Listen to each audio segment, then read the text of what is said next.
tardes, bienvenidos una vez más a Life and Strength. Aquí lo que es el estudio bíblico, dándole continuidad al libro de Primera de Reyes. Vamos a ver el capítulo 6. Ya este es nuestro segundo año. Iniciamos con Génesis, ya tenemos un año y después de este año, pues estamos ya ahora en este 2022, estamos apenas en Primera de Reyes. Aún nos quedan muchos libros más por estudiar y conocer. Pero en cada libro y en cada capítulo, Dios nos tiene una palabra muy hermosa, muy poderosa, que si la aplicamos a nuestras vidas va a ser de mucha bendición. Así que vamos a orar rapidito, poniéndonos en las guías del Señor. Padre amado, gracias nuevamente una vez más por permitirme estar aquí. Gracias, Padre, por las personas que se están conectando. Gracias, Señor, por aquellas que van a tener presto su corazón y su espíritu enseñable, Señor, para recibir de tu palabra, lo que tú tienes y lo que tú quieres para nosotros, mi amado Rey, Espíritu Santo, guíanos a tu verdad, a tu justicia, a todos los que estamos aquí, mi Dios Todopoderoso, en el nombre de Jesús. Amén. Una vez más, les recuerdo, mi nombre es Vanessa Mitre y voy a estar dándole continuidad, como lo comenté, al libro de Reyes. Vamos a ver primera de Reyes, capítulo 6. Vamos a seguir aprendiendo acerca de Salomón.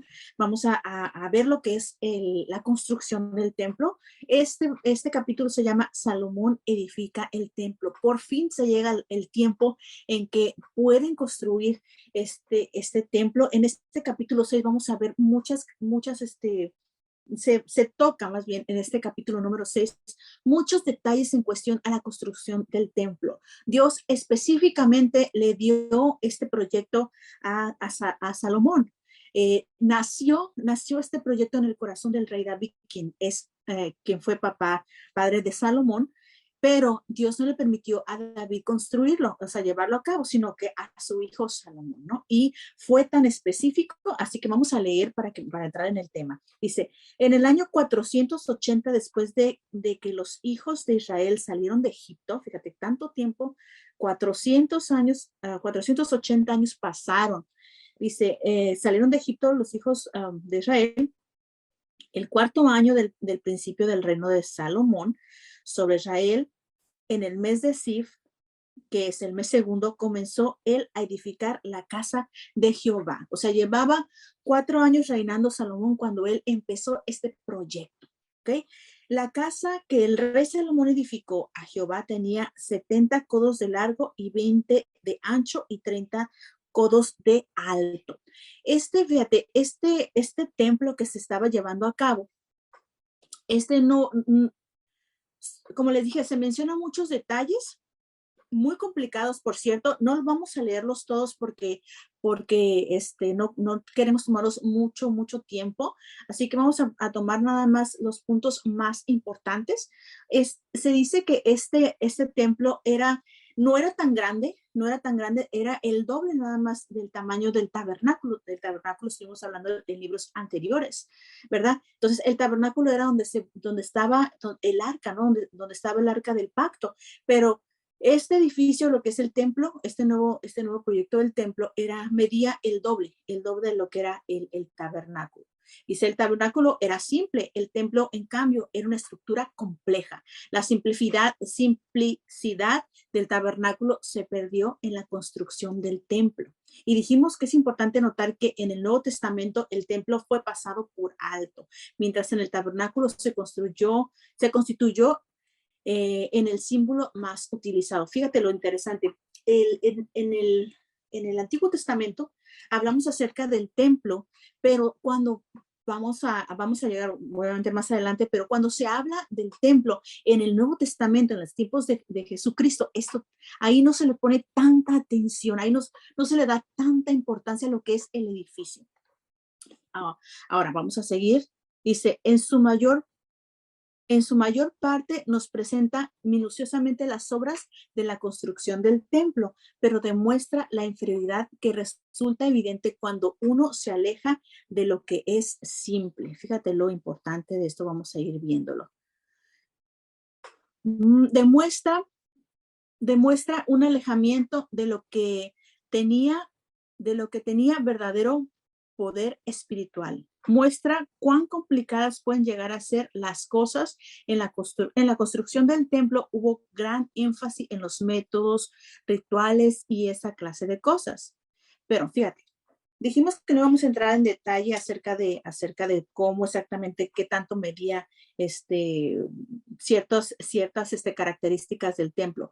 Pero aquí lo que quiero hacer resaltar un poquito es que así como fue tan complicado y tan cuidado los detalles de esta construcción del templo, sabes que eso asemeja a nuestra vida, a la vida del humano y cómo puede llegar a ser tan complicada. Dicen por ahí, ¿no?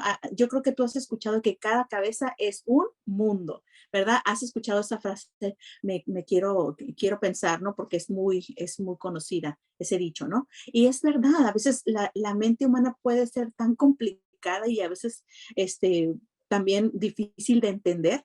Y fíjate, lo compara, lo curioso es que lo compara lo que es el templo, lo compara a lo que es una persona. Dice, observamos en la construcción del templo, en lo que observamos en la construcción del templo es que Salomón hizo ventanas estrechas. Este nuevo templo tiene unas ventanas estrechas y lo podemos ver en el versículo 4. Si quieren, se los leo rapidito. Dice, versículo 4 del libro Primera de Reyes, capítulo 6, dice, e hizo la casa ventanas e hizo a la casa ventanas anchas por dentro y estrechas por fuera, ¿verdad? O sea que por dentro podían tener eran un poquito anchas, pero dice que cuando era hacia afuera, cuando era la parte de afuera, eran pequeñitas. Y dice, o sea, um, esto contrasta en el tabernáculo que no tenía ventanas. Ahora, las ventanas de Salomón no dejaban entrar mucha luz, pero sí alguna claridad. O sea que el pueblo ya no dependía de la luz interior, como en el tabernáculo. O sea, está comparando el tabernáculo y que fue donde se podía buscar la presencia de Dios, está comparando ahora con el templo, obviamente también donde se va a buscar la presencia de Dios una vez que esté terminado este proyecto, pero está comparando de cómo en el tabernáculo sí había grandes entradas de luz, vaya, a esta construcción, pero aquí no, en el templo no. Y eso asemeja nuestras vidas, tiene una relación espiritual en nuestras vidas. O sea que el pueblo ya no dependía de la luz interior como en el tabernáculo, ahora dependía de la luz natural que llegaba desde el exterior. Vamos a leer lo que es el versículo 11, vamos a brincarnos al versículo 11.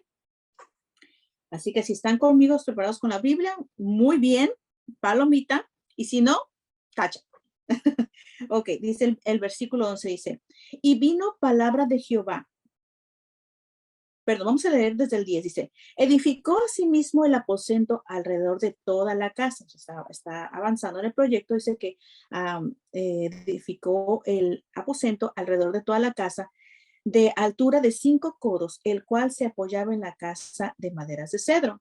Y el versículo 11 dice, y vino palabra de Jehová a Salomón diciendo, con relación a esta casa que tú edificaste, perdón, otra vez, con relación a esta casa que tú edificas, si anduvieres en mis estatutos e hicieres mis decretos y guardares todos mis mandamientos, andando en ellos, yo cumpliré contigo mi palabra que hablé a David, tu padre, y habitaré en ella, en medio de los hijos de Israel, y no dejaré a mi pueblo de Israel. Así pues, Salomón labró la casa y la terminó. Fíjate, es esta palabra tan importante. Jehová le estaba diciendo a Salomón esta promesa, dice, si caminas en mis preceptos, si cumples mis decretos y guardas todos mis mandamientos, andando en ellos, yo cumpliré contigo mi palabra. Fíjate lo importante de este versículo. O sea, el templo para el pueblo de Dios era importante. Sí, claro, tenía mucho significado. Pero otra cosa, o sea, ¿de qué nos sirve a nosotros tener un templo, tener un lugar muy bonito, muy gigante, muy bien equipado? donde va a ser una iglesia, donde el proyecto es ir a buscar la presencia de Dios. Pero ¿de qué me sirve tener un edificio perfectamente bien logrado, pero que en realidad no esté mi corazón ahí, que en realidad no esté la presencia de Dios ahí? ¿Cuál sería el sentido?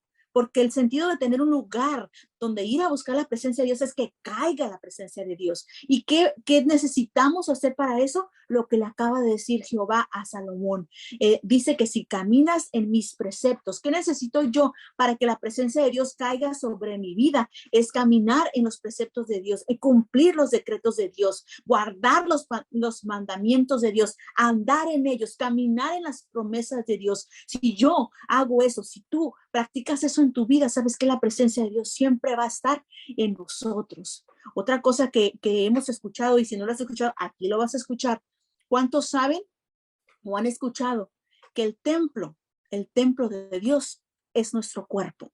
¿Alguna vez has escuchado, oye, no dañes el templo de Dios? Porque el templo de Dios se compara al cuerpo, porque es donde se deposita la presencia de Dios, es donde está su Santo Espíritu, donde cuando dejamos que el Espíritu Santo entre en nuestros corazones, es ahí, actúa nuestro cuerpo como un templo. Lo que Salomón estaba edificando aquí era un edificio perfectamente bien hecho conforme lo que Dios mandó, y salió muy bonito, y fue una de las, yo creo que de las maravillas. Dicen los historiadores que esta época de Salomón, cuando terminó estos proyectos, porque no fue lo único que construyó lo que es se menciona los 7 candelabros de oro. También se habla de una piscina de bronce. Hizo muchas maravillas. Pero ¿sabes qué? Dicen que esta época se puede comparar como la época dorada del pueblo de Israel. Era como que lo mejor en ese tiempo para ellos. Pero como digo, ¿de qué sirve? ¿De qué sirve tener todo eso tan perfectamente bien logrado si no voy a permitir que la presencia de Dios pueda reposar en mi vida?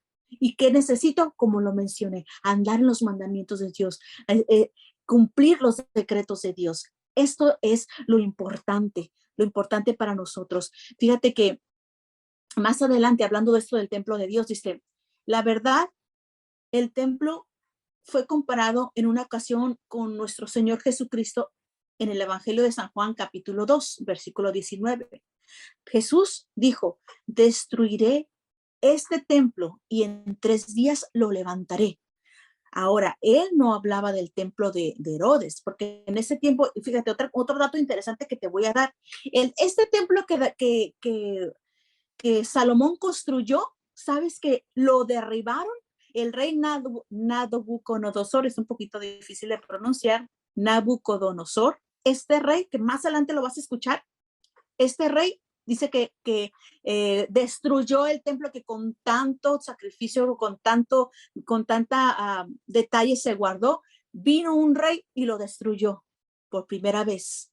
Vino otro rey que fue Herodes, que es el que está mencionando aquí en el capítulo 2 del libro de Juan, y dice también la palabra que ese rey volvió a tumbar el templo y lo volvió a levantar. Y ahora vamos a seguir, dice, Jesús dijo, destruiré este templo y en 3 días lo levantaré. Pero como les comenté, no estaba refiriéndose al templo de Herodes, hablaba de su propio cuerpo. Y es aquí cuando les digo yo, el templo no es un edificio. Nosotros, si nosotros tenemos un lugar, una iglesia donde podamos congregarnos, qué bien, porque obviamente, o sea, necesitamos tener instalaciones donde podamos estar cómodos y que estén adecuadas para poder recibir la enseñanza, pero no es lo primordial, no es lo primordial. Lo primordial aquí es nuestro templo, nuestro cuerpo, donde nuestro cuerpo tiene que estar perfectamente bien preparado para que la presencia de Dios descienda. Jesucristo se refería de su propio cuerpo, y dice que le dijeron los judíos, dice, en 46 años fue edificado este templo y tú en 3 días lo levantarás. Está hablando del templo de Herodes, no del templo de Salomón. Le decían los judíos, en 46 años fue edificado este templo y tú en 3 días lo levantarás. Mas él, o sea, Jesucristo, hablaba de su propio cuerpo. O sea que el templo fue equiparado con el cuerpo de Cristo. Fíjate, eso es lo interesante. ¿En cuánto tiempo construyó Salomón este edificio, o lo que se habla del edificio? Vamos a leerlo en el versículo 37 y 38. Estamos avanzando rápido porque estamos viendo detallitos nada más, que son importantes para aplicarnos en nuestra vida espiritual. Dice en el libro de Reyes, versículo 37 y 38, dice, en el cuarto año, en el mes de Sif, se echaron los cimientos de la casa del Señor. Y en el 11º año del mes de Bul, que es el mes octavo, fue acabada la casa con todas sus dependencias y todo lo necesario. La edificó pues en 7 años.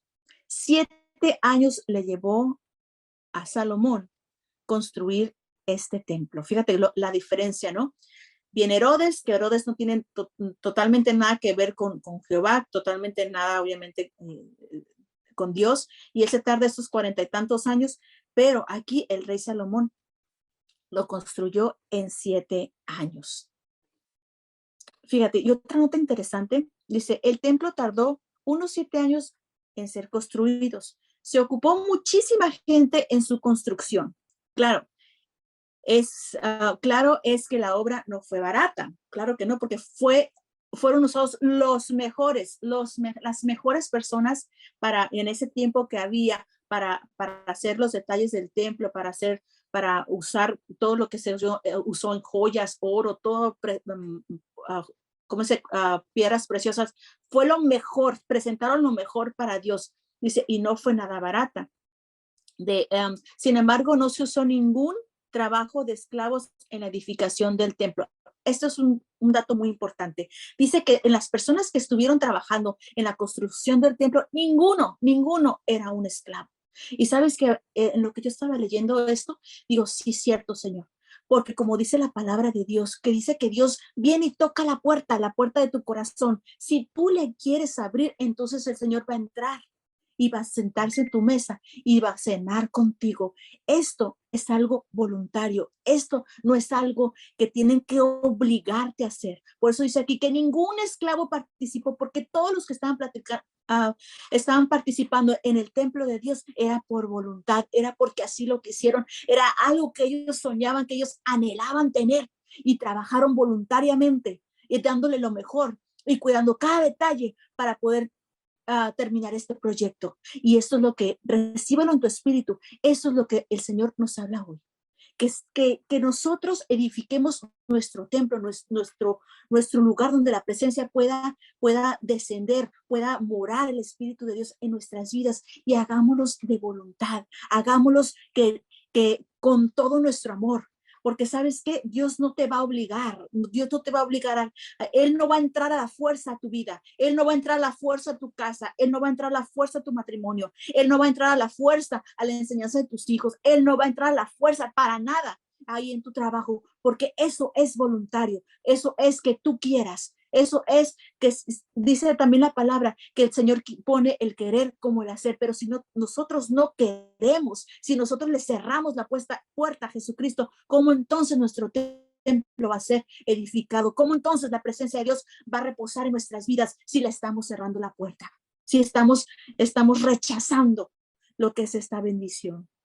Así que esto importante de este capítulo, habla de los detalles del templo, y quizás no lo habías visto de esta manera, quizás dices, ay, me brinco este capítulo porque habla que cuántos codos, que cuántas medidas, que aburrido, pero no, este capítulo nos habla acerca de lo que tiene que, la diligencia que uno tiene que tener para poder edificar nuestras propias vidas, para que seamos instrumentos, para que seamos un lugar donde el Espíritu de Dios, vuelvo a recalcar, more en nuestras vidas.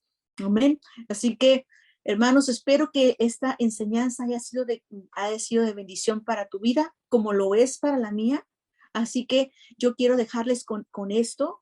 Ustedes oren al Señor, porque ya sé, o sea, las luchas son todos los días, pero sabes que si tú tienes una lucha, si tú tienes una batalla, Dios no te ha dejado que tú pases por esa batalla solo.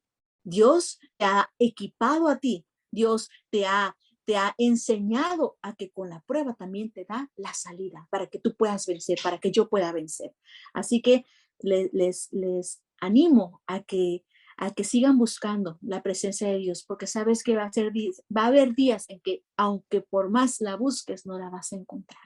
Así que ahora que podemos, busquemos de la presencia de Dios, preparando nuestro templo con todo detalle, con todo lo que se requiere edificar, lo que se requiera sacar, hay que hacerlo para que el Espíritu Santo more en nosotros. Amén. Así que muchas gracias por estar aquí, gracias por conectarse, gracias a todos los que tomaron de su tiempo y dijeron, como las hermanas Marta y María, que escogieron la mejor parte, que este tiempo, estos 20, 15, 30 minutos que estuvimos aquí conectados, estuvimos buscando la mejor parte y esa es la enseñanza de Dios.